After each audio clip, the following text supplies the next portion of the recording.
শপথ গ্রহণ করলেন জলঢাকা উপজেলা পরিষদের নবনির্বাচিত চেয়ারম্যান আনসার আলী মিন্টু। নীলফামারী জলঢাকা উপজেলা পরিষদের নবনির্বাচিত চেয়ারম্যান আনসার আলী মিন্টু শপথ গ্রহণ করেছেন। প্রধান অতিথি হিসাবে বিভাগীয় কমিশনার মোহাম্মদ জাকির হোসেন এই শপথ বাক্য পাঠ করান। আমি নির্বাচিত হইয়া বা অনুগ্রহ, অনুরাগ বা বিরাগের বশবর্তী না হইয়া সকলের প্রতি আইন অনুযায়ী এবং সততা, নিষ্ঠা ও বিশ্বস্ততার সহিত আমার পদের দায়িত্ব ও কর্তব্য পালন করিব। আমি বাংলাদেশের প্রতি অপ্রীতি বিশ্বাস ও আনুগত্য পোষণ করিব। ধন্যবাদ।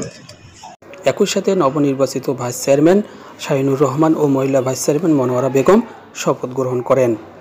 এছাড়া দ্বিতীয় ধাপে রংপুর বিভাগের মোট 21টি উপজেলা পরিষদের নবনির্বাচিত চেয়ারম্যান ও ভাইস চেয়ারম্যানগণ শপথ গ্রহণ করেন। আপনাদের সবার প্রতি আমার শুভকামনা থাকবে এবং আশা করি যে আপনারা আজকে শপথ গ্রহণের মধ্যে দিয়ে আপনাদের যে পথ চলা আগামী 5 বছর সবাই দেশের জন্য, মানুষের জন্য, সমাজের জন্য কাজ করবেন এবং আপনাদের সেই দায়িত্ববোধ নিশ্চিত রয়েছে, সেই কারণেই কিন্তু আপনার নির্বাচিত হয়ে যায়।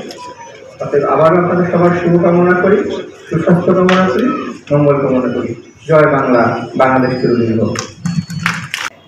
বৃহস্পতিবার সকালে রংপুর বিভাগীয় কমিশনার কার্যালয়ের আয়োজনে শিল্পকলা একাডেমিতে শপথ গ্রহণ অনুষ্ঠানে রংপুর বিভাগের স্থানীয় সরকারের পরিচালক মোহাম্মদ আবু জাফর এর সভাপতিত্বে শপথ গ্রহণ অনুষ্ঠানে বিশেষ অতিথি হিসাবে উপস্থিত ছিলেন রংপুর রেঞ্জের বিভাগীয় DIG Mohammad Abdul Baten, Rangpur metropolitan police commissioner ভারপ্রাপ্ত মোহাম্মদ সাইফুজ্জামান ফারুকি, জেলা প্রশাসক মোহাম্মদ মোবাশ্বের হাসান, পুলিশ সুপার মোহাম্মদ ফেরদৌস আলী চৌধুরী।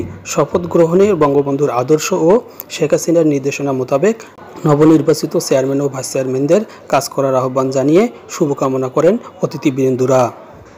রাজ টিভি, জলঢাকা, নীলফামারী।